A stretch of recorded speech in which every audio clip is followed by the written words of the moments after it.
maintenant de découvrir comment la réalité augmentée est devenue un puissant vecteur d'expérience de marque chez L'Oréal dans une stratégie d'activation full funnel. Pour en parler, je suis accompagnée par Charles Dalibaud. Bonjour. Bonjour Charles Bricard. Comment vas-tu? Très bien, et toi? Très bien. Tu es donc lead de la grande conso et de la beauté chez Snapchat. Exactement. Et pour parler de L'Oréal, eh bien, qui de mieux qu'Élise Ducré pour nous rejoindre? Bonjour Élise. Bonjour. Donc toi, tu es Chief Marketing Officer. Non, oui. Chez L'Oréal. Oui, c'est ça. À la tête du développement de 56 marques pour la France et 24 ou 25, alors j'avais 2 chiffres entre les mains, sont actuellement sur Snapchat. Exactement, j'accompagne la transformation digitale de toutes les marques sur la France, donc les 54 marques, et on a 26 marques qui sont présentes aujourd'hui sur Snapchat. Voilà, c'est donc mon 4 et mon 6 qui s'étaient inversés. C'est 54 marques en global et 26 sur Snap. Charles, donc de ton côté, toi, tu accompagnes concrètement les équipes d'Élise depuis 2017. Exactement. Donc moi, mon rôle, c'est d'accompagner toutes les équipes d'Élise et tous les acteurs de la grande conso et de la beauté pour qu'ils se développent et qu'ils sachent parler à notre grande audience sur Snapchat. Une audience qui se porte bien elle aussi en 2020, puisque Médiamétrie, pareil, disait que je crois que 70% des utilisateurs de Snapchat s'y rendent tous les jours et que du coup vous êtes de loin le plus performant sur cette métrique. On est devenu même la première plateforme mobile consultée chaque jour par les 15-49 ans. Donc, tout va bien. Donc tout va très bien. En grande croissance, oui. Élise, de côté L'Oréal, vous n'aviez pas vraiment attendu ni l'explosion de ces chiffres, ni la pandémie pour saisir à plein les possibilités sur ce réseau. Concrètement, comment est-ce que ça a servi vos enjeux de marque et comment est-ce que ça continue à le faire cette année? Alors, c'est vrai qu'on avait adressé cette transformation digitale chez L'Oréal depuis 10 ans maintenant. Et on avait initié notre partenariat avec Snapchat il y a plus de 4 ans, dans une approche à l'époque très dans un objectif d'awareness. Comment on va toucher une nouvelle audience très jeune, donc cette nouvelle cible qui est du coup utilise énormément cette plateforme, comme disait Charles à l'instant. C'est quand même tous les jours une connexion, même plusieurs fois par jour. Donc ça veut dire que pour nous, sur nos marques plus jeunes, c'était très important d'être présent. Donc on a adressé dans un premier enjeu un enjeu d'awareness et puis très vite, le partenariat avec Snapchat a évolué dans cette logique de full funnel comme tu le rappelais tout à l'heure, parce qu'effectivement, ils ont eux aussi répondu à nos attentes et ont fait évoluer leur plateforme pour proposer d'autres expériences.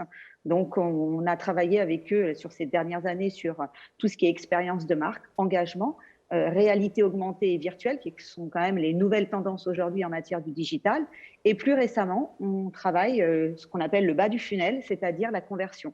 Comment toute l'expérience de marque qu'on développe sur Snapchat nous permet d'aller finaliser la transaction directement sur nos sites en marque qui vendent en ligne ou au travers de nos partenaires, à la fois Carrefour ou Amazon.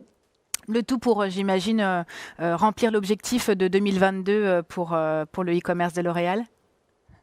Exactement, tout à fait. On a des objectifs et des enjeux assez importants en termes de transformation et d'évolution e-commerce. Alors, il est clair qu'en Asie, c'est quand même beaucoup plus avancé qu'en Europe, donc on a encore une marge de manœuvre, une marge de progression très importante, mais c'est une évolution naturelle qui se met en place. Cette accélération e-commerce. Et c'est vrai que l'année dernière, avec la crise qu'on a vécue, on a eu aussi, on a gagné 4-5 ans, si on est totalement honnête. Ouais. On va reparler de la réalité augmentée, parce que tu viens d'en parler. On peut peut-être demander justement à la communauté One-to-One qui est avec nous si la réalité augmentée fait partie de leur stratégie et plutôt dans quelle mesure est-ce qu'elle semble la plus pertinente et performante. Est-ce que ce serait pour du in-store ou pour du e-commerce, puisqu'on va parler un petit peu des deux. Pour revenir peut-être sur l'historique de cette collaboration, Charles, quel regard tu portes sur les premiers pas en 2017, les objectifs qui étaient alloués à la plateforme et puis ce que vous faites aujourd'hui? Ce que disait Élise à l'instant est exact, c'est-à-dire qu'on a vraiment commencé il y a 4 ans une collaboration qui était très forte parce qu'on pouvait répondre à des enjeux qui étaient hyper importants pour les marques de L'Oréal, c'est-à-dire créer des expériences extrêmement immersives, pouvoir faire de chacun finalement l'égérie d'une campagne. Et en fait, au fur et à mesure, il y a les exigences de L'Oréal ont suivi, L'Oréal nous a challengés sur le fait d'avoir des expériences qui soient de plus en plus belles, de plus en plus réalistes, qu'on puisse vraiment tester et rendre de plus en plus utiles finalement les expériences en réalité augmentée. Si je veux essayer un rouge à lèvres, par exemple, si je veux savoir comment appliquer une nouvelle lotion, et aussi surtout de pouvoir avoir des résultats. C'est-à-dire qu'on a vraiment maintenant on est vraiment au croisement entre l'innovation, le fait que les marques puissent se montrer sur leur plus beau jour et faire de chacun l'égérie encore une fois de sa marque, mais aussi de connaître les résultats sonnant et trébuchant de sa campagne, de savoir quel est le résultat qu'on a. Et donc pour ça, on a travaillé, on a amélioré l'algorithme, on a pu lancer il y a plus de 18 mois maintenant le pixel de conversion, le fait d'ajouter des flux produits sur Snapchat pour que l'entièreté des magasins en ligne soit intégrée à Snapchat. Et ça fait qu'aujourd'hui on peut annoncer assez fièrement que par exemple sur les marques de luxe, on a un retour sur investissement de 3. On voit aussi qu'on travaille d'ailleurs sur la réalité augmentée, encore une fois, à la fois encore sur le haut de funnel, mais aussi sur la conversion. Et ce qu'on voit sur une marque comme Lancôme qui teste en ce moment le fait de pouvoir utiliser du maquillage en réalité augmentée pour l'achat, on voit qu'on a un taux de conversion, enfin sur 100 personnes qui viennent sur le site de Lancôme, il y en a 6 qui achètent effectivement un produit Lancôme. C'est colossal, c'est vraiment très au-dessus des normes du marché aujourd'hui. Donc ça, c'est extrêmement encourageant et c'est des choses qu'on explore et qu'on travaille de plus en plus avec L'Oréal. Et ce qu'il y a d'assez fou sur cet exemple, je crois que c'est le temps passé à s'amuser, parce que ça reste ça, avec l'outil. C'est ça. Ce qu'on voit, c'est que c'est des expériences qui sont uniquement mobiles. En l'occurrence, en moyenne, on a plus de 20-30 secondes à essayer des expériences, donc soit du maquillage, soit de voir dans des univers particuliers sur les lenses. Cette notion de qualité de grain, c'était super important, j'imagine, pour les marques de L'Oréal. Enfin, quand on parle d'un rouge à lèvres, en effet, il faut qu'on puisse voir la texture, être très très précis dans la couleur. Ah, c'est essentiel. C'est essentiel et c'est la raison aussi pour laquelle nous sommes passés de 2 marques au départ sur Snapchat à 26 aujourd'hui. Okay. C'est-à-dire que la qualité du rendu, elle est nécessaire pour être crédible et authentique auprès des consommateurs. Si on fait quelque chose d'approximatif, on perd en légitimité, on ne croit plus et on ne revient pas. Donc, et pour nous, c'est hyper important parce qu'aujourd'hui, il faut qu'on puisse déployer des services et permettre aux consommateurs de tester virtuellement ces produits de façon la plus crédible possible. Sinon, derrière, en effet, ils se détournent du média, ils se détournent de la marque, donc c'est une nécessité. Essentiel. Oui, pardon, Charles. Non, j'allais dire, on peut le voir. Je sais qu'on a un exemple de Maybelline qu'on a fait très récemment, où on avait à la fois donc une diffusion de cette collection sur Snapchat, où on a pu toucher plus de 3 millions de personnes. Puis aussi en point de vente chez Monoprix, où les gens ont pu essayer. Je l'ai fait hier. Voilà. Je savais qu'on en parlerait. Je suis passée. On regarde rapidement quand même ce que vous avez fait. Enfin rapidement, oui, parce que c'est le format qui le veut. Le cas Maybelline, et on reparle de ce que vous faites chez Monoprix. Avec plaisir.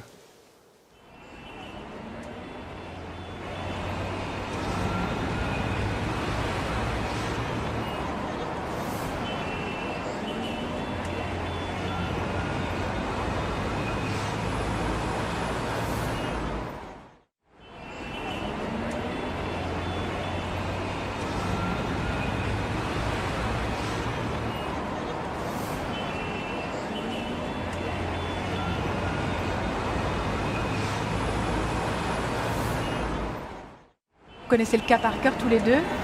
Ouais. On n'est pas encore.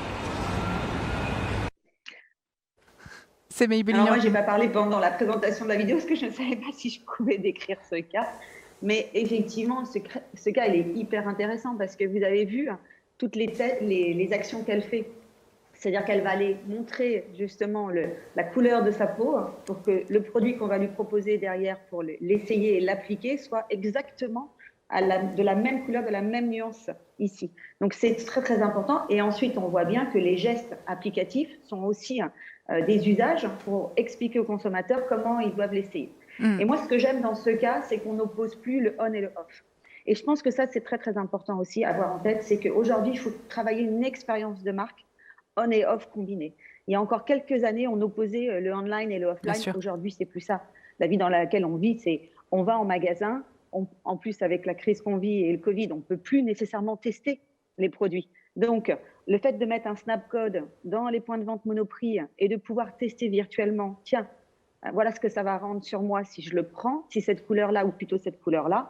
Voilà, c'est exactement ça qu'on voulait développer. Et c'est la même chose sur les produits de coloration aussi. Quand vous allez pareil, chez Monoprix et que vous avez plein de nuances, à un moment donné, c'est très, très important de se dire, tiens, quand même, ça engage de choisir la couleur précisément qu'on va appliquer sur ses cheveux. Et donc, voilà, je trouve ce cas vraiment super. C'est d'autant plus convéniente qu'on est en plein Covid et que du coup, il n'y a plus de testeurs non plus pour le maquillage. Donc, c'est aussi une vraie alternative. Je crois que 3,4 millions de personnes ont interagi avec la lens, ce qui est déjà un signe assez fort de l'adoption. Il y a d'autres KPI, vous, qui vous ont vraiment marqué? On a regardé là pour cette édition le temps que les gens ont passé sur la lens chez Monoprix, justement. Ouais. Les gens, ils passent 2 minutes en moyenne à essayer toutes ces teintes, donc à regarder quelle est la teinte de leur peau, quelle est la carnation, quelle est la sous-carnation, je crois que ça va, avec les veines. Élise, vous confirmez, c'est bien ça. Et effectivement, les gens, ils passent en moyenne 2 minutes, donc ils vont essayer, ils vont voir aussi qu'on leur propose effectivement le produit qui est adapté, c'est-à-dire qu'en fonction de leur réponse, il y a un vrai petit QCM qui se fait. Donc les 2 minutes, pour moi, en fait, surtout, ce qu'elles représentent, c'est déjà un engagement très fort, mais surtout que les gens sont venus à la réalité augmentée sur Snapchat parce que il y avait un côté fun, il y avait un côté ludique. Mais en fait, ce qui rend pérenne notre application, c'est le fait que ça devienne utile. Et typiquement, dans un cas où on n'a plus de testeurs en magasin à cause du Covid, et le fait de pouvoir être immergé dans l'univers à New York avec les taxis new-yorkais, Maybelline, mais aussi de pouvoir vraiment trouver le bon produit parmi les dizaines et les dizaines qu'on leur propose, je pense que c'est ce qui fait la force de Snapchat aujourd'hui, et en plus de ça, avec le reach qui est colossal, puisque, comme vous le disiez, quand on le diffuse sur Snapchat, il y a 3,4 millions de personnes qui l'essayent. On en parle. Élise, c'est presque à vous de le dire finalement, ce qu'il y a de plus convaincant dans ce cas et cette stratégie déployée sur Snap.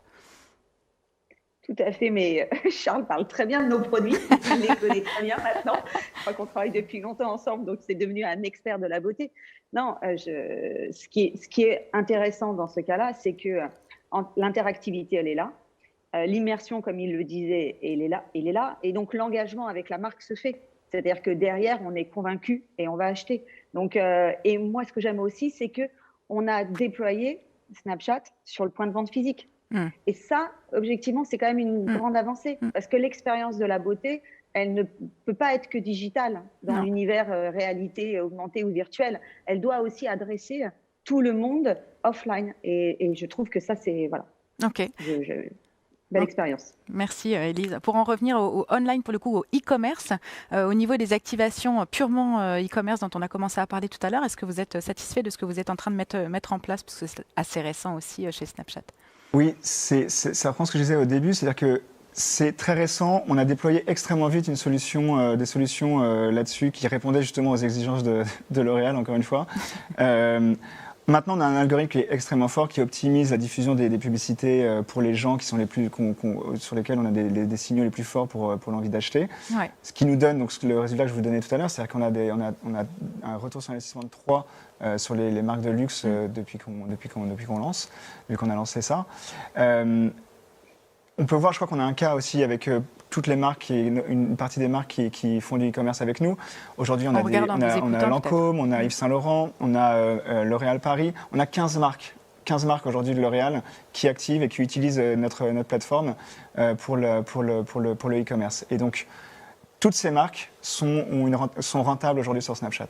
Toutes depuis le début de l'année. Est-ce qu'on peut voir du coup en vidéo, je crois qu'on a différents écrans, Lancôme, Yves Saint Laurent et Elseve. Alors nous on n'a pas forcément le retour en plateau, peut-être que vous avez déjà vu, mais c'est pas grave, comme ça vous voyez une deuxième fois. Non, peut-être pas.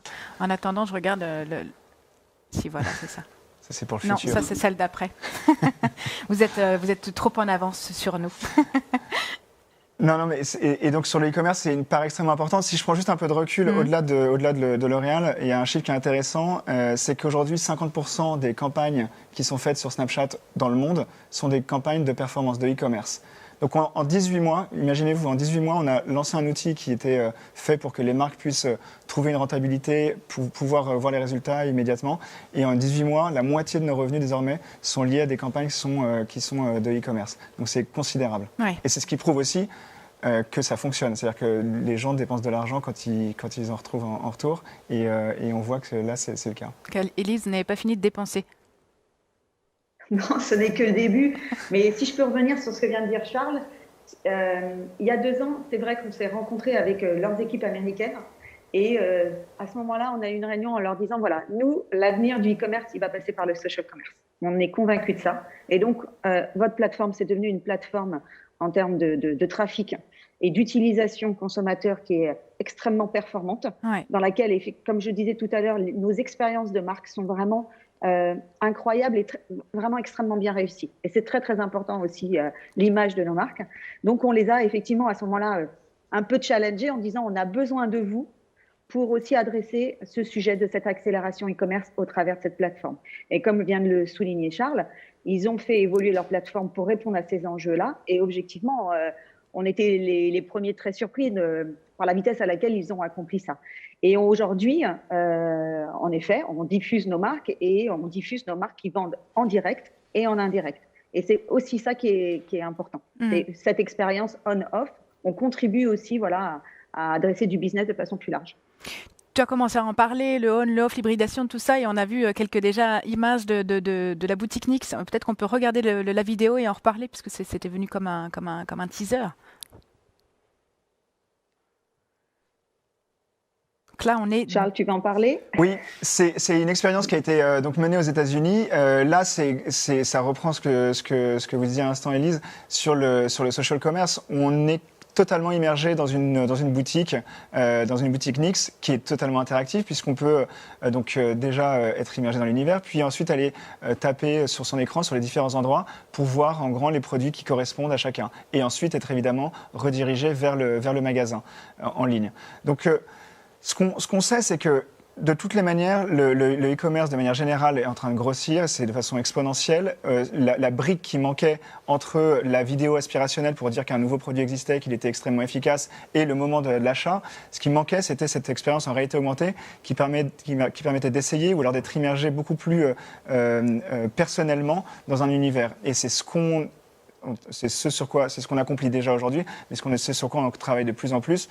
Et de plus en plus, Snapchat va devenir une marketplace aussi pour intégrer de plus en plus les boutiques, faire que les achats soient de plus en plus simples au sein même de Snap, grâce aux flux produits dont je parlais aussi en introduction. Okay. Donc, cette expérience Nix, elle est formidable parce qu'on réussit vraiment de chez soi à être immergé totalement dans l'univers d'une boutique, comme on ne pourrait pas l'être autrement, comme si on y était. Mais elle est très propre à Nix, c'est-à-dire qu'en tout cas, vu d'ici, on a eu l'impression que c'était... Voilà, qu'est-ce que ça veut dire pour d'autres marques du groupe L'Oréal, par exemple, Élise ? Je suis tout à fait d'accord. Elle est très propre à Nix parce qu'elle correspond aussi à cette cible qui vit dans un monde un petit peu d'entertainment et gaming. Donc ça répond à une partie des usages. Après, cette expérience, et si on reprend l'expérience de Maybelline justement chez Monoprix, là où elle a un intérêt supplémentaire pour nous, c'est pour des marques notamment de skincare. Parce qu'on va pouvoir apporter une information produit supplémentaire par rapport à ce qu'on peut mettre sur un pack. Donc on va pouvoir indiquer effectivement quels sont les gestes d'utilisation, mais également quels sont les ingrédients qui constituent ce produit, comment ils ont été sourcés. Donc, on va apporter des informations qui vont rassurer aussi le consommateur. La transparence. Il ne faut pas perdre de vue, exactement. Cette transparence, c'est devenu un des grands sujets depuis les 5 dernières années on l'a vu, l'alimentaire, mais sur la beauté de plus en plus. Donc, voilà, il y a la version Nix qu'on a vue, où là, c'est une expérience de marque incroyable. Et il y a l'autre version sur laquelle on travaille de plus en plus aussi, c'est apporter du contenu enrichi pour justement rassurer le consommateur sur son point de vente. Ok, super. C'est un cas super intéressant, en tout cas, qui permet en effet de faire rimer performance et expérience, ce qui n'est pas toujours très très simple. Il reste 30 secondes pour conclure. Qui veut Vous avez 15 secondes chacun pour le mot de la fin. Charles ? La pression. Non, c'est pas ça. J'aurais voulu être galant. Ce sur quoi on est très fiers, c'est qu'on est pionnier sur la réalité augmentée. On voit qu'on tient l'avance là-dessus, qu'on a réussi à faire entrer la réalité augmentée et à la faire évoluer d'abord dans les usages et la rendre vraiment extrêmement utile pour les gens. Ouais. Donc faire venir les gens grâce au côté encore une fois ludique et la faire rester parce que c'est utile et pour les marques c'est rentable. Et on continue à développer ça. On a une communauté, comme je vous le disais, qui grossit encore. On est devenus les numéros 1 encore une fois sur le nombre de visites par jour. Mais ça fait beaucoup plus de 15 secondes. Beaucoup plus. Presque 1 heure sur les plus jeunes, c'est terrible. Et voilà, donc on continue en tout cas. Nous, le partenariat L'Oréal est vraiment le parfait partenariat win-win parce qu'eux nous challengent énormément. Vous co-créez. Et on réussit vraiment à donner des solutions en retour au fur et à mesure. Et donc c'est un partenariat sur lequel on a énormément travaillé. Élise, du coup, la galanterie, c'est que c'est vous qui allez clore. Non, alors ce qui est important, alors ce partenariat est très important pour nous aussi parce qu'en fait, L'Oréal est en train de transformer son entreprise pour devenir la beauty tech entreprise. C'est vraiment l'orientation que le groupe a décidé de prendre. Et donc, tous ces nouveaux usages, tous ces nouveaux outils, intelligence artificielle, réalité augmentée, réalité virtuelle, etc., sont structurantes aussi dans notre développement et notre transformation. Donc voilà, et je trouve que la collaboration qu'on a avec Snapchat est vraiment très intéressante parce qu'effectivement, on peut les challenger, ils peuvent nous challenger et on évolue ensemble pour justement adresser des enjeux qui nous sont communs et qui répondent aux attentes consommateurs. Du marché. Merci à tous les deux d'avoir été avec nous ce matin. La réponse à la question qui était posée et qui est très intéressante, l'activation en réalité augmentée a-t-elle plus de sens in-store ou en e-commerce? 75% des répondants ont validé ont coché la case in-store. Donc voilà, on en reparlera à l'avenir, c'est sûr. Et on se retrouve tout de suite pour parler de commerce unifié. Merci Charles, merci Élise. Merci beaucoup. Merci à vous.